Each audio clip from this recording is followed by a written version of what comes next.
Good morning students. मी प्राध्यापक doctor सीमा रवींद्र चव्हाण, अर्थशास्त्र विभाग प्रमुख, अण्णासाहेब आवटे कॉलेज मंचर.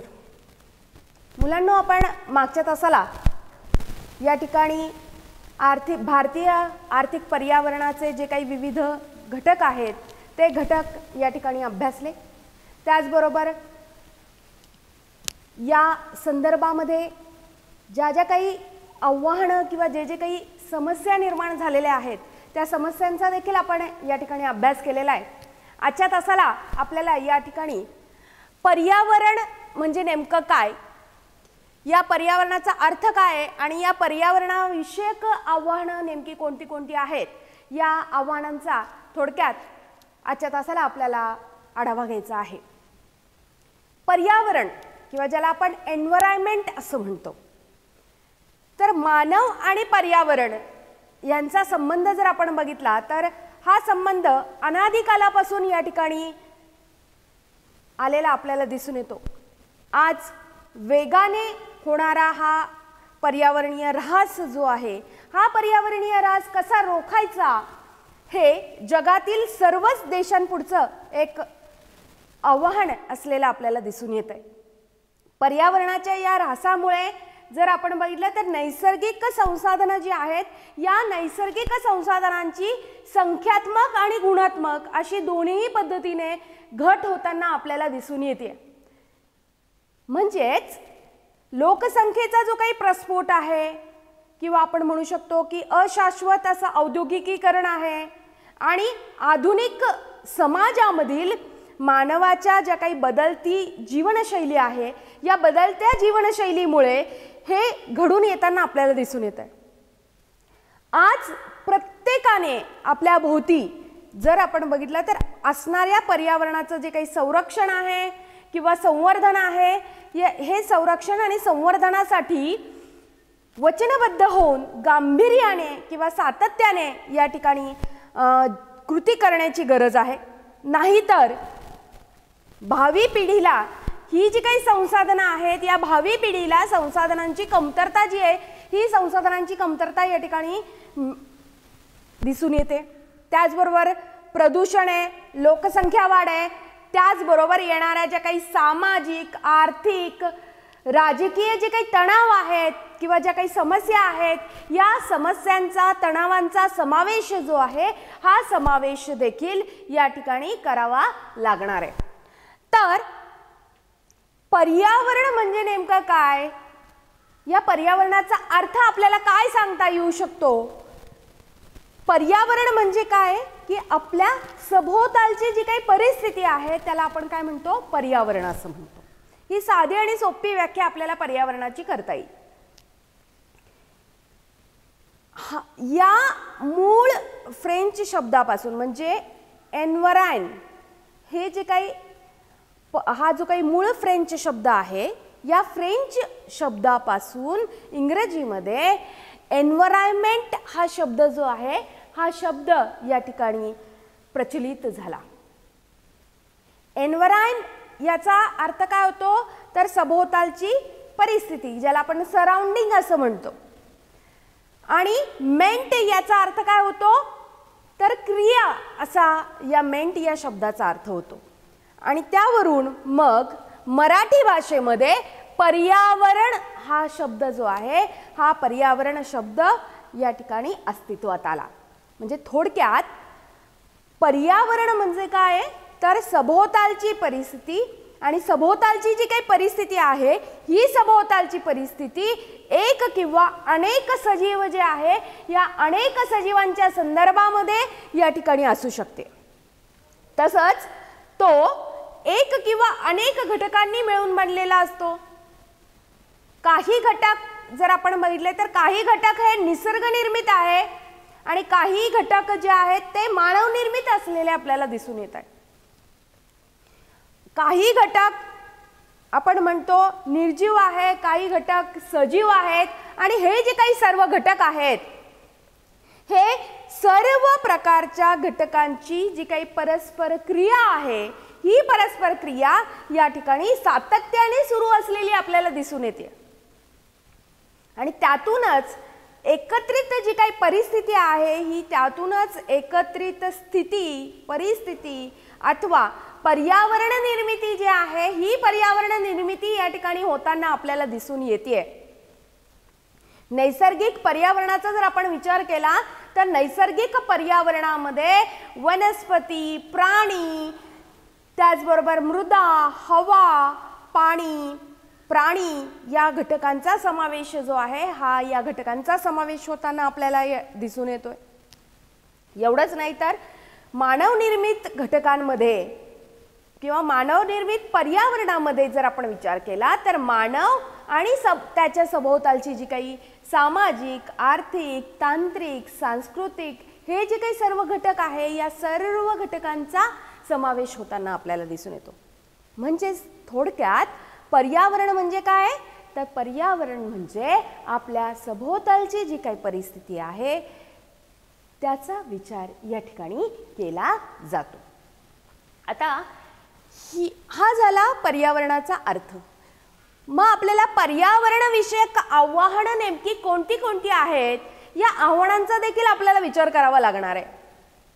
पर्यावरणाचा ऱ्हास जर आपण म्हटला तर ऱ्हास हा दिवसेंदिवस होत चाललेला आपल्याला दिसून येतोय आणि या होणाऱ्या ऱ्हासामुळे किंवा या ऱ्हासाच्या होणाऱ्या दुष्परिणामांमुळे या ठिकाणी जनतेमध्ये जागृती करणं हे देखील तितकंच महत्त्वाचं आहे किंवा आवश्यक आहे.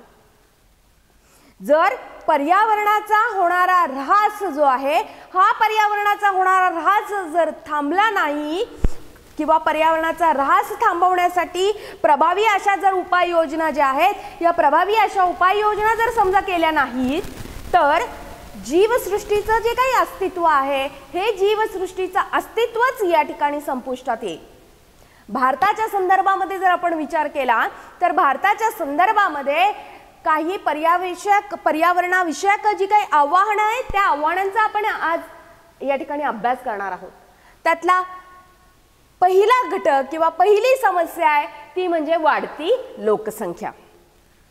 आता वाढती लोकसंख्या हे तुम्हाला सगळ्या विद्यार्थ्यांना माहितीच असेल की स्वातंत्र्योत्तर कालावधीमध्ये या ठिकाणी भारताच्या लोकसंख्येमध्ये वेगाने वाढ घडून आलेली आपल्याला दिसून येते. 1951 मध्ये जर आपण बघितले तर भारताची जी काही लोकसंख्या आहे ही भारताची लोकसंख्या या ठिकाणी 36.1 कोटी इतकी होती.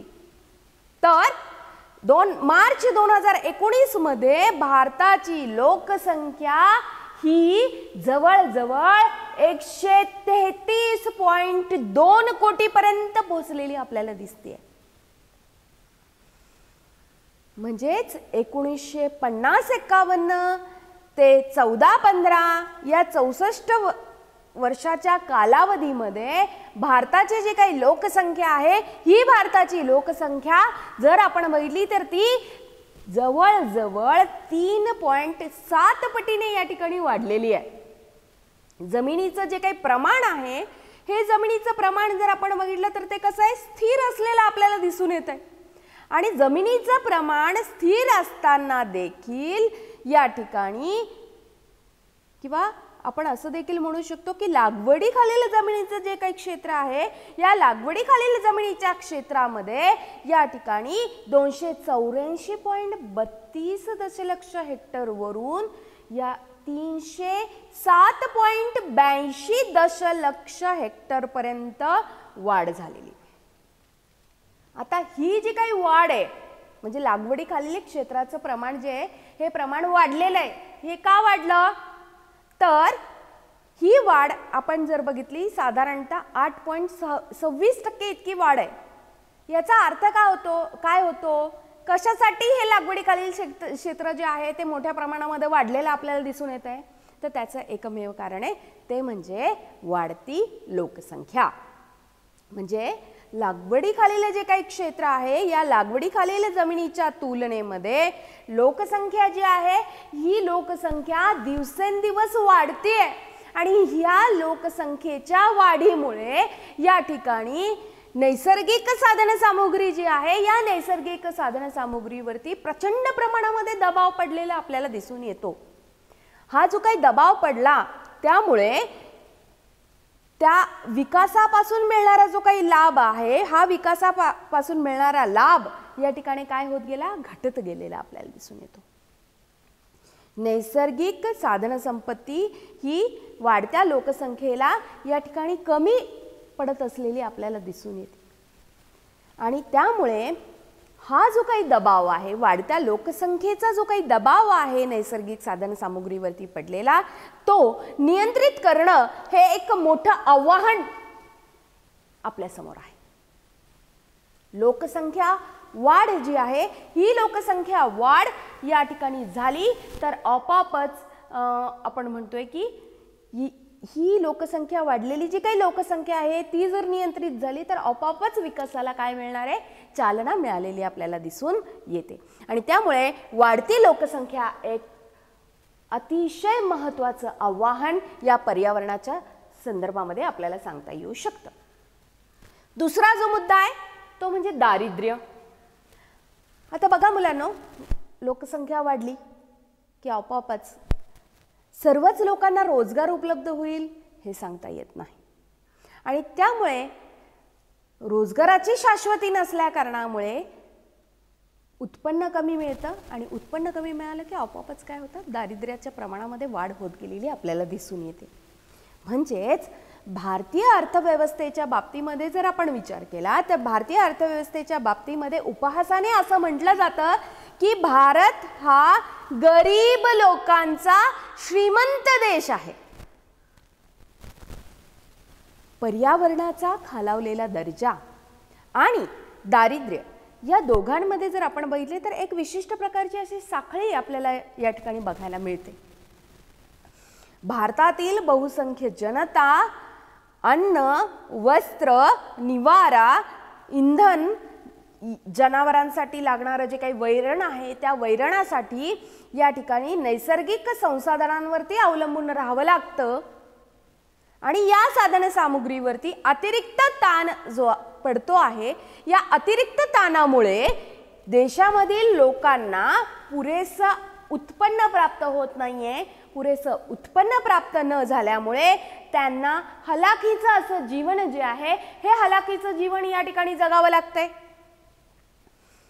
सुरेश तेंडुलकर यांच्या समितीच्या अहवालानुसार या ठिकाणी 2010 मध्ये भारतामध्ये जवळजवळ या आपल्याला सांगता येईल की 354 दशलक्ष जनता ही म्हणजे जवळजवळ 29.6% इतकी लोकसंख्या ही काय होती, दारिद्र्य रेषेखालचं जीवन जे आहे किंवा हलाखीचं जीवन जगताना आपल्याला दिसून येत होती.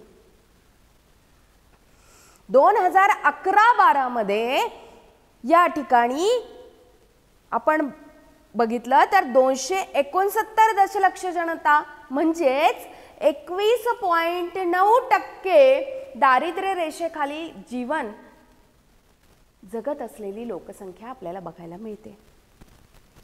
जागतिक स्तरावरती या ठिकाणी असं देखील आपण म्हणू शकतो की जागतिक स्तरावरती 10% जनता जी आहे ही 10% जनता अजूनही दारिद्र्य रेषेखालचं जीवन जगत आहे.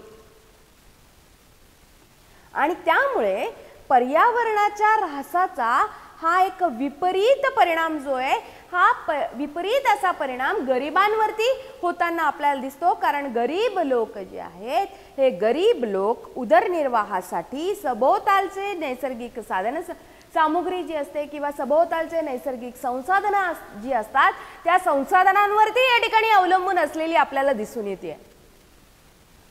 आणि त्यामुळे दारिद्र्याचं आव्हान आणि पर्यावरणाचा ऱ्हास ही दोन्ही आव्हानं जर आपण बघितली तर ही दोन्हीही आव्हानं सारखीच असलेली आपल्याला दिसून येत आहे.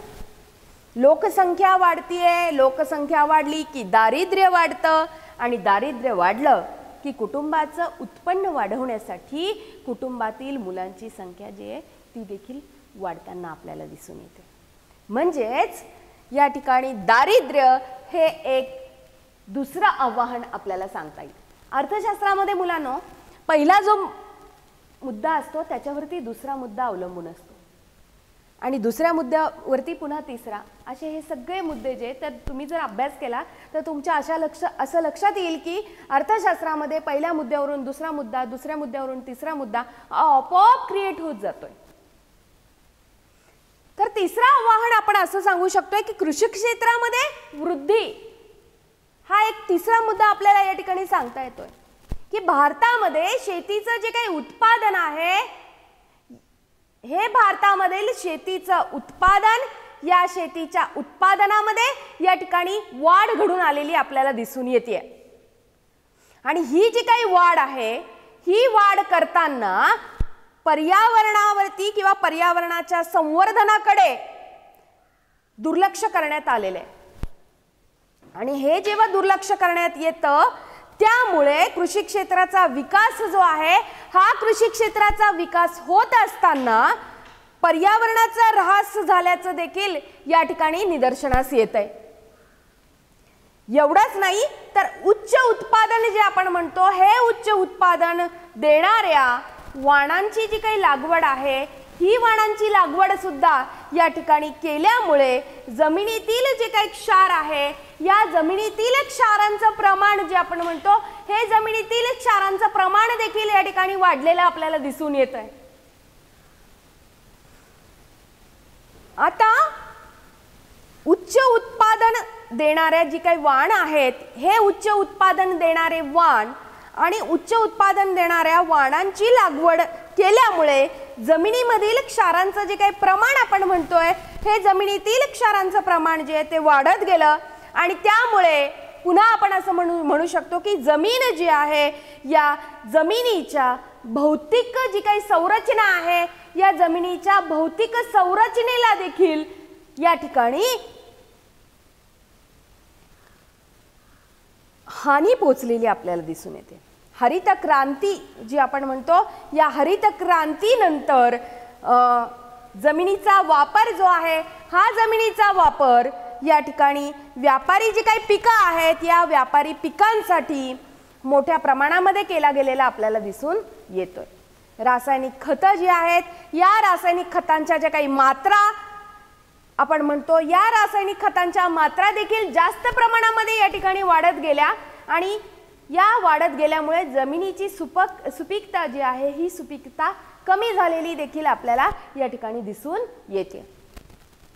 हा झाला तिसरा मुद्दा, कृषी क्षेत्रामधील वृद्धी. पुढचा जो मुद्दा आहे तो म्हणजे भूपृष्ठावरील पाण्याची गुणवत्ता. आता भूपृष्ठावरील पाण्याची गुणवत्ता या मुद्द्यामध्ये वेगाने वाढणारी जी काही लोकसंख्या आहे, ही वेगाने वाढणारी लोकसंख्या, नागरिकीकरणाचा वाढता वेग आणि औद्योगिक क्षेत्र जे आहे, या औद्योगिक क्षेत्राचा होणारा जो काही विस्तार आपण म्हणतो, हा औद्योगिक क्षेत्राचा होणारा विस्तार, यामुळे कंपन्यांचं किंवा कचऱ्याचं वाढतं प्रमाण, कारखान्यामधील दूषित पाणी, रासायनिक खतं किंवा आपण म्हणू शकतो कीटकनाशकं, या कीटकनाशकांच्या अतिरिक्त वापरामुळे जमिनीवरील पाणी जे आहे, हे जमिनीवरचं पाणी काय झालेलं आहे, प्रदूषित झालेलं आपल्याला दिसून येत आहे. आणि त्यामुळे तेच पाणी कालांतराने जमिनीमध्ये झिरपल्यामुळे या ठिकाणी भूगर्भातील पाण्याची जी काही गुणवत्ता आहे, या भूगर्भातील पाण्याच्या गुणवत्तेवरील विपरीत परिणाम जो आहे, तो विपरीत परिणाम झालेला आपल्याला दिसून येतो. आता नदीकाठी आपण म्हणतोय वसलेली जी काही शहरं आहेत, या शहरांचा कचरा, गटार किंवा नाल्यामधील अशुद्ध पाणी, कारखान्यातील रसायनं असतील, ती रसायनं किंवा मिश्रित पाणी, ही मिश्रित पाणी नद्यांच्या प्रवाहामध्ये सोडल्यामुळे देखील किंवा तळ्यामधील पाणी जे आहे, हे तळ्यामधलं पाणी शुद्ध कसं ठेवायचं, हे एक मोठं आव्हान आपल्याला या ठिकाणी सांगता येऊ शकतंय. म्हणजे काय सांगितलं मी तुम्हाला की कृषी क्षेत्रामधील वृद्धी या ठिकाणी घडून येते. आणि ही वृद्धी म्हणजे भारतातील शेती उत्पादन वाढतंय, या शेती उत्पादनामध्ये वाढ करताना पर्यावरणाचा जो काही ऱ्हास आहे हा पर्यावरणाचा ऱ्हास या ठिकाणी होताना आपल्याला दिसून येतोय आणि त्यामुळे त्याच्या संवर्धनाकडे लक्ष देणं गरजेचं आहे. कृषी क्षेत्राचा ऱ्हास होत असताना या ठिकाणी पर्यावरणाचा ऱ्हास झाल्याचं निदर्शनास येत आहे. उच्च उत्पादन देणाऱ्या जे काही वाण आहेत त्या वाणांची लागवड केल्यामुळे जमिनीतील क्षारांचं प्रमाण जे आहे हे जमिनीतील क्षारांचं प्रमाण देखील या ठिकाणी वाढत गेलेलं आपल्याला दिसून येतंय आणि त्यामुळे जमिनीच्या जी काही भौतिक संरचना आहे त्या भौतिक संरचनेला देखील हानी पोहोचलेली आपल्याला दिसते. हरित क्रांतीनंतर जमिनीचा जो काही वापर आहे हा हरित क्रांतीनंतर जमिनीचा वापर पिकांसाठी मोठ्या प्रमाणामध्ये केला गेलेला आपल्याला दिसून येतो. तसंच आपण भूपृष्ठावरील पाण्याची गुणवत्ता अभ्यासत असताना असं म्हणतो की नदीकाठी वसलेली जी काही शहरं आहेत या नदीकाठी वसलेल्या शहरांचा कचरा, गटार आणि नाल्यातील अशुद्ध पाणी किंवा कारखान्यामधील जी काही रसायनं आहेत ती रसायनं मिश्रित पाणी नद्यांच्या प्रवाहामध्ये सोडल्यामुळे या ठिकाणी किंवा तळ्यातील जे काही पाणी आहे त्या तळ्यातील पाण्यावरती दूषित पाण्याचा या ठिकाणी विपरीत जो काही परिणाम आहे हा परिणाम झाल्यामुळे नदी आणि तळ या नदी आणि तळ्यातील पाणी जे आहे ते पाणी शुद्ध कसं ठेवायचं हे एक मोठं आव्हान या ठिकाणी निर्माण झालेलं आपल्याला दिसून येतं. पाण्याची शुद्धता जपण्यासाठी आणि जनतेला पिण्याचं पाणी शुद्ध कसं पुरवावं किंवा जलाशय जी आहेत ही जलाशय शुद्ध कशी ठेवावीत हे एक कठीण आव्हान निर्माण झालेलं आपल्याला दिसून येतं. आता आपण 5व्या मुद्द्याकडे वळूया. विकास आणि जंगलांचा विनाश देखील या ठिकाणी होताना आपल्याला दिसून येतोय. म्हणजेच शेती आणि पिण्यासाठी पाण्याची वाढती मागणी जी आहे ही वाढती मागणी जर आपण विचारात घेतली तर नदीवरती जलसिंचन जे काही प्रकल्प आहेत हे जलसिंचनाचे प्रकल्प देखील या ठिकाणी उभारले जातात. जलसिंचनाचे जे काही प्रकल्प आहेत या जलसिंचनाच्या प्रकल्पांमुळे नदीच्या लगत असणारे किंवा प्रकल्पांच्या बाजूला असणारे वृक्ष जे आहेत ते वृक्ष सुद्धा काय करण्यात आलेले तोडण्यात आलेले. त्याचा परिणाम काय होतो तर धरण जे आहेत ही धरण क्षेत्रातील लोक जे आहेत हे धरण क्षेत्रातील लोक त्यामुळे काय झाले विस्थापित झालेले आपल्याला दिसतात आणि हे विस्थापित झाल्यामुळे आजूबाजूची जी काही परिसर आहे या आजूबाजूच्या परिसरामधील वन्यजीव जे आहेत या वन्यजीवांच्या मुक्त हालचालीला किंवा वनस्पतीची जी काही प्रजाती आहे या वनस्पतीच्या प्रजातींच्या प्रसाराला अडथळा जो आहे तो अडथळा निर्माण झालेला आपल्याला दिसून येतो. नदीवरचं जे काही धरण आहे या नदीवरच्या धरणांचं बांधकाम हे बांधकाम करावं की नाही याबाबत देखील या ठिकाणी राजकीय विवाद जे आहेत हे राजकीय विवाद या ठिकाणी निर्माण झालेले आपल्याला दिसतात. पर्यावरण वाद्यांचा मोठ्या धरणांना या ठिकाणी विरोध जो आहे तो विरोध असताना नर्मदा, भगीरथी आणि इतर जे काही प्रकल्प आहेत हे प्रकल्प देखील या ठिकाणी उभारले गेलेले आहेत. भारतामध्ये शेती क्षेत्रामध्ये वाढ करणं व इतर कारणांसाठी मोठ्या प्रमाणामध्ये जंगल जे आहेत हे मोठ्या प्रमाणामध्ये जंगल जी आहे ती तोडण्यात आलेली आपल्याला दिसतात. बराच काळ हा प्रदेश जो आहे हा प्रदेश जर आपण बघितला तर तो हरित होता परंतु सध्या त्या प्रदेशाचं जे काही रूपांतर आहे ते रूपांतर पडीक जमिनीमध्ये झालेलं आपल्याला दिसून येते आणि मग हा प्रदेश पुन्हा वनस्पतींनी आच्छादित केला पाहिजे.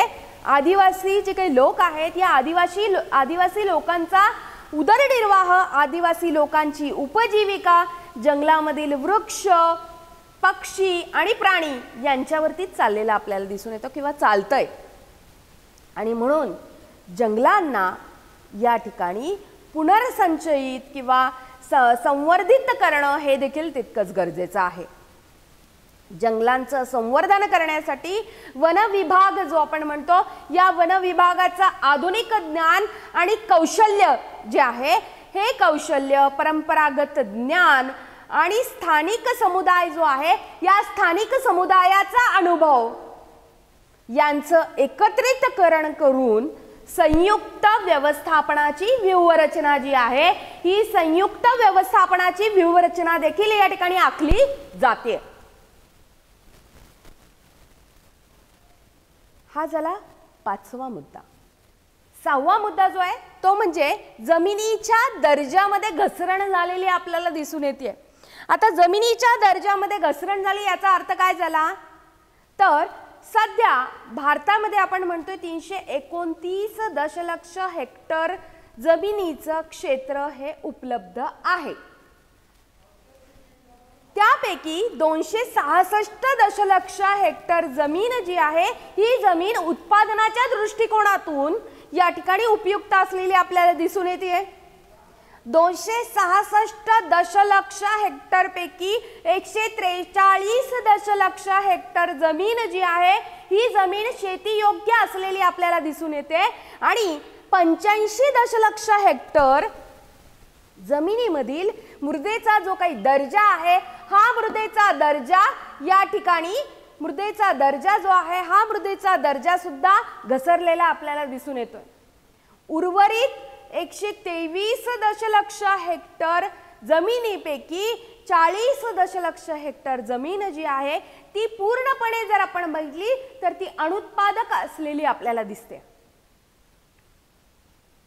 83 दशलक्ष हेक्टर जमीन ही जंगलव्याप्त आहे आणि यापैकी 50% जास्त जमिनीवरती जंगलांचं अस्तित्व जे आहे ते अस्तित्वच राहिलेलं नाहीये.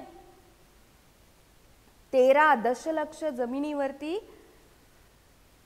406 दशलक्ष या ठिकाणी पशुधन आपली उपजीविका करताना दिसून येत आहेत. 4% कमी जमीन असलेले गुरे चराईचं कुरण या ठिकाणी आपल्याला बघायला मिळत आहे आणि जमिनीची खूप मोठ्या प्रमाणामध्ये धूप या ठिकाणी होताना आपल्याला दिसून येते. म्हणजेच 66% शेतजमिनीचा दर्जा जो आहे हा दर्जा विविध कारणांनी या ठिकाणी खालावलेला आपल्याला दिसून येतो आणि या मनुष्याच्या विविध कृतीमुळे या ठिकाणी किंवा वेगवेगळी जी काही नैसर्गिक प्रक्रिया आहे या प्रक्रियेमुळे जमीन निरुपयोगी किंवा ओसाड जी आहे ती ओसाड होत चाललेली आपल्याला दिसून येते. 7वा जो मुद्दा आहे तो म्हणजे अनुवांशिक विविधतेमध्ये घट घडून आलेली दिसते. आता ही जी काही घट आहे म्हणजे अलीकडच्या कालावधीमध्ये जर आपण बघितलं तर जंगलामध्ये राहणारे जे काही प्राणी आहेत या प्राण्यांच्या काही जाती या नामशेष होत चाललेल्या आपल्याला दिसून येत आहेत. आशियामधील सिंह या सिंहाच्या अनुवांशिक विविधतेमध्ये संपुष्टात येण्याची जी काही समस्या आहे ती समस्या देखील या ठिकाणी निर्माण झालेली आहे.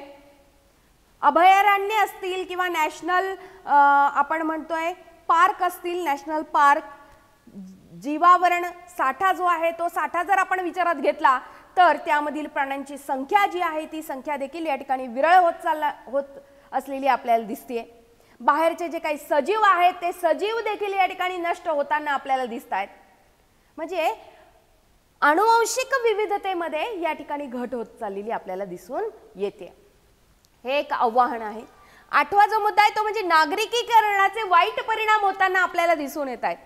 म्हणजेच काय सध्या भारतामध्ये जर आपण बघितलं तर 33.6% लोक शहरामध्ये वास्तव्य करतायत.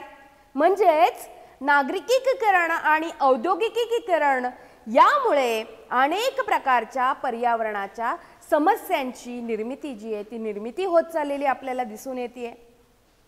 आपण औद्योगिकीकरणामुळे किंवा शहरीकरणामुळे मानवी आणि घन अपद्रव्यांची जी काही विल्हेवाट आपण म्हणतो ही विल्हेवाट नियोजितपणे न लावल्यामुळे हवा पाणी यांचं प्रदूषण जे आहे ते प्रदूषण तीव्र बनलेलं आपल्याला दिसतंय आणि ही पर्यावरणाची एक आव्हान आपल्याला सांगता येईल. 9वा जो मुद्दा आहे तो म्हणजे हवा आणि जलप्रदूषण. मी तुम्हाला आताच सांगितलं की नागरिकीकरणाचे वाईट परिणाम होत आहेत आणि त्यामधून भारतामध्ये जर आपण बघितलं तर कारखान्यांची संख्या मोठ्या प्रमाणामध्ये वाढलेली आहे. कारखाना सुरू झाल्यामुळे टाकाऊ माल किंवा जीवघातक अशी जी काही रसायनं आहेत त्या रसायनांची विल्हेवाट जी आहे ती विल्हेवाट करायची या बाबतीमध्ये कोणत्याही प्रकारचं नियोजन जे आहे हे नियोजन आपल्याला या ठिकाणी दिसून येत नाहीये.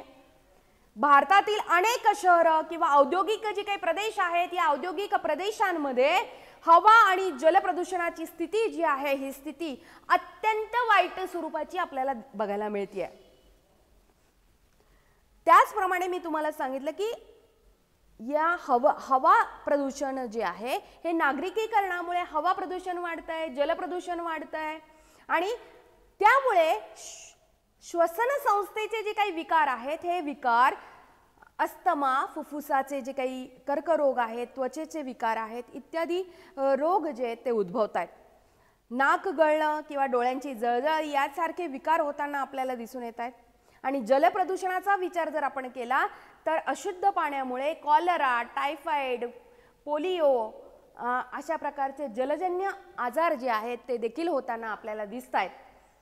म्हणजे हे एक आव्हान आपल्याला या ठिकाणी सांगता येईल. आणि आत्ताचं सध्याचा सर्वात मोठा आजार म्हणजे कोरोना ची जी काही परिस्थिती आहे ती देखील या ठिकाणी आपल्याला बघायला मिळते. आणि त्यामुळे एक पर्यावरणाच्या समोर एक अतिशय महत्त्वाचं आव्हान आपल्याला या ठिकाणी सांगता येऊ शकतं. 10वा जो मुद्दा आहे तो म्हणजे हवामान बदल या ठिकाणी दिसून येत आहे. आता साहजिकच मानवी कृतीमुळे काय होतंय, कार्बन डायऑक्साईड आणि इतर हरितगृह जी आहेत यामुळे उत्सर्जन हे सध्याच्या हवामान बदलाचं एक महत्त्वाचं कारण आपल्याला सांगता येऊ शकतंय. काही वर्षापासून लक्षावधी वर्षाच्या कालावधीमध्ये हवामानाच्या आकृतिबंधामध्ये या ठिकाणी बदल होतोय आणि त्यामुळे हवामान बदल झालेला आपल्याला दिसतोय. हा हवेच्या एकूण रूपामध्ये किंवा सर्वसाधारण स्थितीमध्ये हवेच्या रचनेमध्ये हा बदल झालेला आहे आणि त्यामुळे या ठिकाणी अनियमित पाऊस असेल, तीव्र उन्हाळे असतील, अत्यंत थंडी असेल अशी विविध परिस्थिती आपल्याला बघायला मिळते. म्हणजेच नैसर्गिक हरितगृह किंवा हवामान बदलामुळे हरितगृह परिणामांमुळे पृथ्वीचं तापमान जे आहे ते 33 डिग्री सेल्सिअस पर्यंत वाढतं. परंतु लहान वाटणाऱ्या माणसाने नैसर्गिक हरितगृह वायूंमध्ये केलेले जे काही बदल आहेत किंवा वाढ आहे हे पुढच्या शतकामध्ये तापमान जे ते 1 ते 5 अंश सेल्सिअस पर्यंत हे तापमान वाढवू शकतात. आणि त्यामुळे पृथ्वीच्या पर्यावरणामध्ये महत्त्वपूर्ण बदल जे आहेत ते घडून येतात आणि या हवामान बदलाचे सामाजिक आणि आर्थिक परिणाम देखील या ठिकाणी होताना आपल्याला दिसून येत आहेत. पुढचा 11वा मुद्दा जो आहे तो म्हणजे जागतिक तापमानामध्ये देखील वाढ होताना आपल्याला दिसते. जागतिक तापमानामध्ये म्हणजे जीवाश्म इंधनाचं ज्वलन, जंगलतोड यांसारख्या अनेक मानवी कृती आहेत आणि या अनेक मानवी कृतींमुळे हवेमध्ये सोडले जाणारं कार्बन डायऑक्साईड किंवा हरितगृह वायूंच्या प्रमाणामध्ये वाढते आणि यामुळे पृथ्वीवरील तापमानामध्ये देखील या ठिकाणी वाढ होताना आपल्याला दिसून येते. पृथ्वीवरचं तापमान वाढलं याचाच अर्थ जागतिक तापमानामध्ये वाढ झाल्यामुळे या ठिकाणी पर्यावरणाच्या समोर एक अतिशय गंभीर स्वरूपाचं आव्हान जे आहे ते आव्हान निर्माण झालेलं आहे. पुढचा जो मुद्दा आहे तो म्हणजे या ठिकाणी अतिशय पर्जन्य वृष्टी जी आहे ती आम्ल अशी पर्जन्य वृष्टी आपल्याला बघायला मिळते की वातावरणामधील प्रदूषण यामुळे आम्ल पर्जन्याची गंभीर समस्या निर्माण झालेली आहे. आम्ल थर हा कोरडा आणि ओला असा 2 प्रकारचा असलेला आपल्याला दिसतोय. आम्लवृष्टी झाल्यामुळे धुकं किंवा हिम आम्लयुक्त आणि भूपृष्ठावरून किंवा भूपृष्ठामधून हे आम्ल जे ते वाहताना आपल्याला दिसून येते. विविध प्रकारच्या वनस्पतींवरती किंवा प्राण्यांवरती त्याचा विपरीत परिणाम जो आहे तो आपल्याला दिसून येतोय आणि वायू असतील किंवा कण असतील याचा थर जो आहे तो वादळी पावसाबरोबर वाहून नेला जातोय आणि तेव्हा अशा प्रकारच्या पाण्याचा प्रवाह जो आहे तो आम्ल वृष्टीमुळे मिसळतो आणि तेव्हा पावसाची आम्लता वाढते आणि नदीमधील पाणी जे ते देखील या ठिकाणी दूषित होताना आपल्याला दिसून येते. हे एक आव्हान आपल्याला सांगता येईल. आणि शेवटचा मुद्दा आहे तो म्हणजे ओझोनचा ऱ्हास होत चाललेला आहे. ही अतिशय महत्त्वाची समस्या आहे. की पृथ्वीच्या सभोवतालचं जे काही वातावरण आहे या सभोवतालच्या वातावरणामध्ये स्थितांबरामध्ये ओझोन आढळतो. पृथ्वीच्या पृष्ठभागापासून 10 ते 50 किलोमीटर वर स्थितांबरामध्ये ओझोनचा थर जो आहे हा ओझोनचा थर या ठिकाणी असतो आणि यामध्ये साधारणतः 90% स्थितांबरीय ओझोन जो आहे तो ओझोन आहे. हा ओझोन वायू खरं तर प्राणवायू असतो. ओझोन हा ऑक्सिजनचे रेणू आणि अणू किंवा सूर्यकिरणांची जी काही परस्पर प्रक्रिया आहे ते होऊन या ठिकाणी तयार होत असतो आणि प्राणवायूमध्ये ऑक्सिजनचे 2 अणू किंवा ज्याला आपण O2 असं म्हणतो या ओझोनमध्ये या ठिकाणी अणू O3 इतके असतात आणि त्यामुळे ओझोनचं प्रमाण जे आहे ते जर कमी कमी होत गेलं तर प्राणवायूचं प्रमाण जे आहे ते सुद्धा कमी कमी होण्याचा धोका जो आहे तो धोका मोठ्या प्रमाणामध्ये या ठिकाणी निर्माण होऊ शकतो. आणि त्यामुळे मोठ्या प्रमाणामध्ये आपण म्हणतोय की सागरामधील पर्यावरणातील कठीण कवचधारी जे काही प्राणी आहेत ते प्राणी ते सुद्धा नष्ट होत चाललेले.